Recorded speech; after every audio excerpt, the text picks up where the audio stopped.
بسم اللہ الرحمن الرحیم۔ السلام علیکم، کیسے ہیں آپ سب؟ انشاءاللہ سبھی ٹھیک ہوں گے اور اللہ کی رحمتوں کے سائے میں ہوں گے۔ باپ کا رتبہ بہت عظیم ہے۔ باپ کا احترام کرو تاکہ تمہاری اولاد تمہارا احترام کرے۔ باپ کی عزت کرو تاکہ اس سے فیضیاب ہو سکو۔ باپ کا حکم مانو تاکہ خوشحال ہو سکو۔ باپ کی سختی برداشت کرو تاکہ باکمال ہو سکو۔ باپ کی باتیں غور سے سنو تاکہ دوسروں کی نہ سننی پڑے۔ باپ کے سامنے نظریں جھکا کے رکھو تاکہ اللہ تم کو دنیا میں بلند کرے۔ باپ کے سامنے اونچا نہ بولو ورنہ اللہ تم کو نیچا کر دے گا۔ باپ ایک کتاب ہے جس پر تجربات تحریر ہوتے ہیں۔ باپ کے آنسو تمہارے دکھ سے نہ گریں ورنہ اللہ تم کو جنت سے گرا دے گا۔ باپ ایک مقدس محافظ ہے جو ساری زندگی خاندان کی نگرانی کرتا ہے۔ اللہ تعالیٰ ہم سب کو نیکی کی ہدایت دے اور ایسی اولاد بنائے جس کی وجہ سے ماں باپ کو تکلیف نہ ہو۔ ہمیں نیک اور صالح اولاد آگے بھی عطا فرمائے۔ آج ہم اپنے ماں باپ کی عزت اور ان کا احترام کریں گے تو انشاءاللہ کل ہماری اولادیں بھی ہمارے ساتھ یہی کریں گی، آمین۔ آج انشاءاللہ سورۃ توبہ کی آیت نمبر 112 سے سٹارٹ کریں گے۔ اعوذ باللہ من الشیطان الرجیم۔ اللہ کی طرف بار بار پلٹنے والے، اس کی بندگی بجا لانے والے، اس کی تعریف کے گن گانے والے، اس کی خاطر زمین میں گردش کرنے والے، اس کے آگے رکوع اور سجدے کرنے والے، نیکی کا حکم دینے والے، بدی سے روکنے والے اور اللہ کے حدود کی حفاظت کرنے والے اس شان کے ہوتے ہیں وہ مومن جو اللہ سے خرید و فروخت کا یہ معاملہ طے کرتے ہیں۔ اور اے نبی صلی اللہ علیہ وآلہ وسلم ان مومنوں کو خوشخبری دے دو۔ اس کی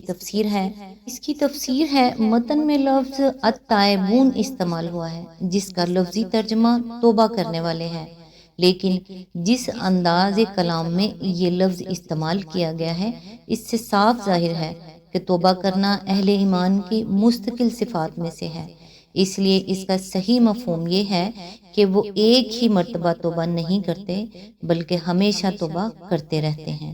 اور توبہ کے اصل معنی رجوع کرنے یا پلٹنے کے ہیں۔ لہٰذا اس لفظ کی حقیقی روح ظاہر کرنے کے لیے ہم نے اس کا تشریحی ترجمہ یوں کیا ہے کہ وہ اللہ کی طرف بار بار پلٹتے ہیں۔ مومن اگرچہ اپنے پورے شعور و ارادہ کے ساتھ اللہ تعالیٰ سے اپنے نفس و مال کی بے کا معاملہ طے کرتے ہیں، لیکن چونکہ ظاہر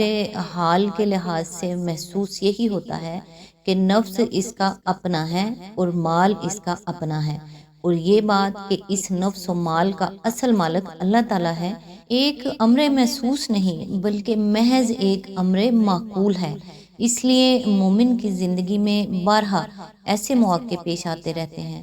جبکہ وہ عارضی طور پر خدا کے ساتھ اپنے معاملہ بے کو بھول جاتا ہے اور اس سے غافل ہو کر کوئی خود مختارانہ طرز عمل اختیار کر بیٹھتا ہے، مگر ایک حقیقی مومن کی صفت یہ ہے کہ جب بھی اس کی یہ عارضی بھول دور ہوتی ہے اور وہ اپنی غفلت سے چونکتا ہے اور اس کو یہ محسوس ہو جاتا ہے کہ غیر شعوری طور پر وہ اپنے عہد کی خلاف ورزی کر گزرا ہے تو اسے ندامت لاحق ہوتی ہے۔ شرمندگی کے ساتھ وہ اپنے خدا کی طرف پلٹتا ہے، معافی مانگتا ہے اور اپنے عہد کو پھر سے تازہ کر لیتا ہے۔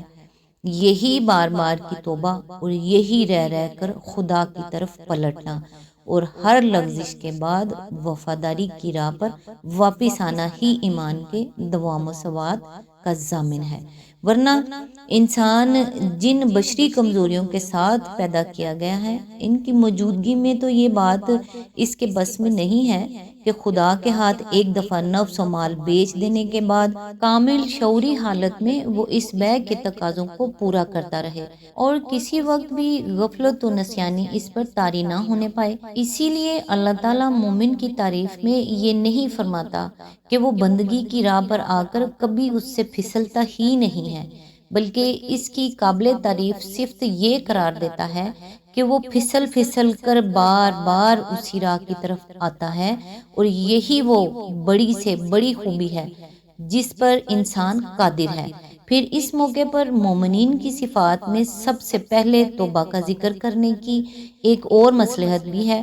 اوپر سے جو سلسلہ کلام چلا رہا ہے اس میں روح سخن ان لوگوں کی طرف ہے جن سے ایمان کی منافی افعال کا ظہور ہوا تھا، لہٰذا ان کو ایمان کی حقیقت اور اس کا بنیادی مقتضا بتانے کے بعد اب یہ تلقین کی جا رہی ہے کہ ایمان لانے والوں میں لازمی طور پر جو صفات ہونی چاہیے، ان میں سے اولین صفت یہ ہے کہ جب بھی ان کا قدم راہ بندگی سے پھسل جائے وہ فوراً اس کی طرف پلٹ آئیں،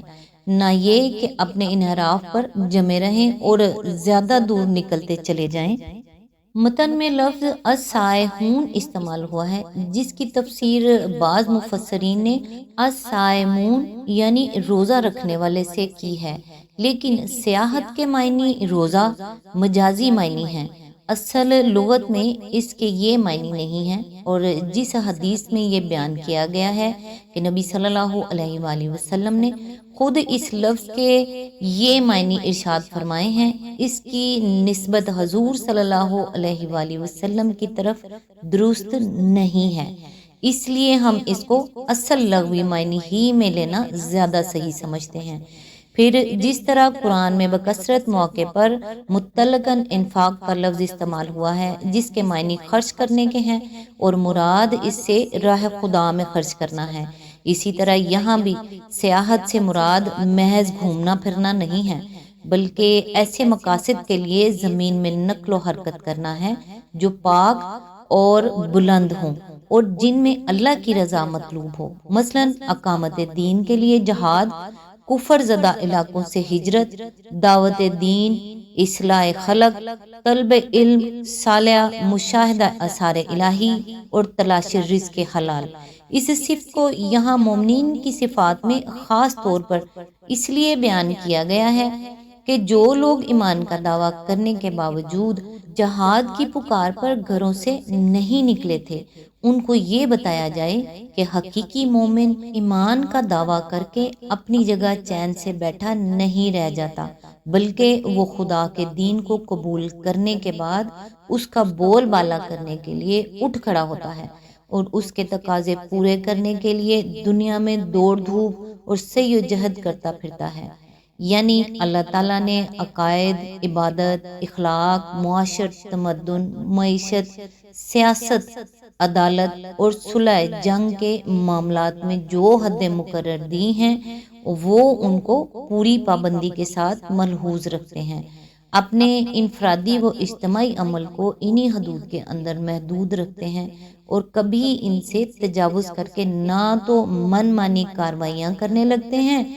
اور نہ خدائی قوانین کے بجائے خود ساختہ قوانین یا انسانی ساخت کے دوسرے قوانین کو اپنی زندگی کا ضابطہ بناتے ہیں۔ اس کے علاوہ خدا کے حدود کی حفاظت میں یہ مفہوم بھی شامل ہے کہ ان حدود کو قائم کیا جائے اور انہیں ٹوٹنے نہ دیا جائے، لہذا سچے اہل ایمان کی تعریف صرف اتنی ہی نہیں ہے کہ وہ خود حدود اللہ کی پابندی کرتے ہیں، بلکہ مزید برآں ان کی یہ صفت بھی ہے کہ وہ دنیا میں اللہ کی مقرر کردہ حدود کو قائم کرنے کی کوشش کرتے ہیں، ان کی نگہبانی کرتے ہیں اور اپنا پورا زور اس سعی میں لگا دیتے ہیں کہ یہ حدیں ٹوٹنے نہ پائیں۔